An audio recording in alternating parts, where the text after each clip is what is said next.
লালচাঁদ ওরফে সোহাগ নামে যে একজন ব্যবসায়ীকে নৃশংসভাবে হত্যার ঘটনায় ইতিমধ্যে পুলিশ তদন্ত আরম্ভ করেছে এবং গতকাল পর্যন্ত 5 জন এই ঘটনায় গ্রেফতার ছিল। আজকে ভোরে রাজধানী ঢাকা এবং নেত্রকোনা জেলায় অভিযান পরিচালনা করে ডিবি আরও 2 জনকে আটক করেছে। এই নিয়ে এই ঘটনায় এই পর্যন্ত 7 জনকে গ্রেফতার করা হলো।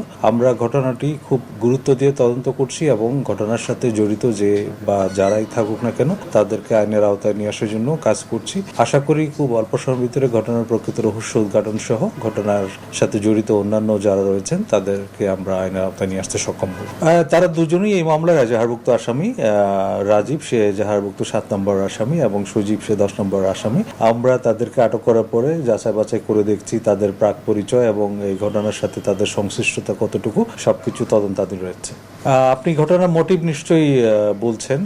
আসলে গত 9 তারিখে ঘটনা ঘটার পর থেকে আমরা নানাভাবে তথ্য সংগ্রহ করছি এবং ঘটনার প্রকৃত কারণ কি সেটা জানার জন্য যারা আমাদের কাছে গ্রেফতার হয়েছে তাদের কাছে জিজ্ঞাসাবাদ চলছে এবং এই ঘটনায় যারা পলাতক রয়েছে সিসিটিভি ফুটেজ বিশ্লেষণ করে তাদেরকে আমরা গ্রেফতারের চেষ্টা করছি।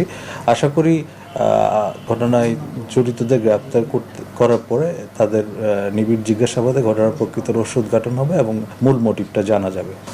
আসলে যে কোনো একটা মামলার রহস্য উদ্ঘাটন করতে গেলে মামলার বাদী বিবাদী যারা আছে না কেন ভিকটিম হোক যিনি হন তাদের যে পূর্বের যে বিষয়গুলো সেগুলো অবশ্যই আমরা তদন্ত করে দেখি এবং পর্যালোচনা করে দেখি। এখানে কোনো একটা ঘটনার পেছনের মূল রহস্য উদ্ঘাটনের জন্য যেসব তথ্য আমাদের প্রয়োজন সেগুলো আমরা অবশ্যই যাচাই করব। দেখুন, ঢাকা মহানগর এলাকার নিরাপত্তা বিধানের জন্য আমাদের 50টা থানায় নিয়মিত যে টহল কার্যক্রমগুলো চলছে, এর বাইরে আমাদের চেকপোস্টগুলো পরিচালনা করা হচ্ছে।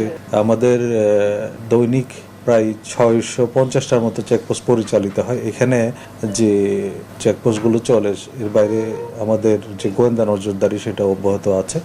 মূলত রাজধানীর যে সার্বিক আইন শৃঙ্খলা রক্ষা করার জন্য আমাদের প্রিভেন্টিভ যে কাজগুলো সেগুলো আমরা পরিচালনা করছি। এর বাইরে কোনো একটা ঘটনা ঘটলে আমরা দ্রুততম সময়ের ভিতরে কিন্তু অপরাধীদেরকে আইনের আওতায় নিয়ে আসতে পারছি। সো সার্বিকভাবে আমাদের আন্তরিকতার কোনো ঘাটতি নেই। আমরা পেশাদারিত্বের সাথে আমরা কাজ করছি এবং আশা করি রাজধানীর যে পরিস্থিতি সেটা স্থিতিশীল রয়েছে এবং জনজীবনে যেন স্বস্তি বজায় থাকে সে লক্ষ্যে আমরা আমাদের কাজ আরো বেগবান করছি।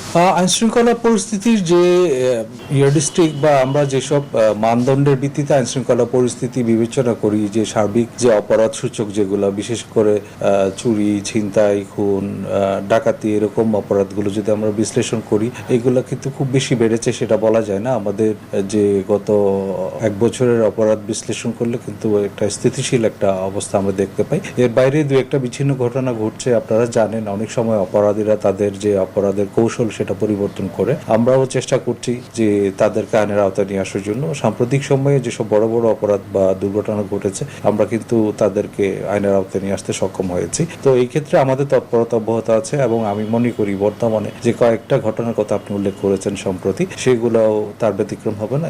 অপরাধীদেরকে অবশ্যই আইনের আওতায় নিয়ে আসতে হবে এবং আমরা যে কোনোভাবে হোক তাদেরকে আইনের আওতায় নিয়ে এসে বিজ্ঞ আদালতে প্রেরণ করব। আমরা সবসময় সজাগ রয়েছি। আমরা আইন শৃঙ্খলা পরিস্থিতি স্বাভাবিক রাখার জন্য আমাদের যে কৌশল, জনবল এবং লজিস্টিক্স রয়েছে সেগুলোর আমরা সর্বাত্মক সমন্বয়ের মাধ্যমে জনগণের সেবা করার জন্য কাজ করছি। এই ক্ষেত্রে আমরা যে অন্যান্য বিষয়গুলো আপনি বললেন সবকিছু মাথায় রেখে কাজ করছি যাতে আইন শৃঙ্খলা পরিস্থিতিটা স্বাভাবিক। তার সলিমুল্লাহ মেডিকেল কলেজ হাসপাতালের সামনে যে ঘটনাটা ঘটলো লালচাঁদ ওরফে সোহাগ নামে, সেই ঘটনার সাথে জড়িত থাকার অপরাধে গতকাল পর্যন্ত 5 জনকে গ্রেফতার করা হয়েছিল। আপনারা জানেন ইতিমধ্যে গত রাত্রে ঢাকা এবং নেত্রকোনায় অভিযান পরিচালনা করে ডিবি এই ঘটনার সাথে জড়িত থাকার সন্দেহে আরো 2 জনকে গ্রেফতার করেছে। গ্রেফতারকৃতদের নাম হচ্ছে রাজীব ও সজীব।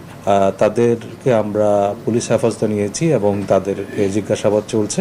এই ঘটনার সাথে জড়িত অন্যান্য যে অপরাধীরা রয়েছে তাদেরকে আইনের আওতায় নিয়ে আসার জন্য আমরা কাজ করছি। আশা করি অল্প সময়ের মধ্যে এই ঘটনার সাথে জড়িত অন্যান্যরাও পুলিশের হেফাজতে আসবে এবং ঘটনার প্রকৃত রহস্য উদ্ঘাটন আমরা প্রাথমিকভাবে যেটা জানতে পেরেছি একসময় তারা একসাথে ব্যবসা করতে এবং তারা পূর্ব পরিচিত।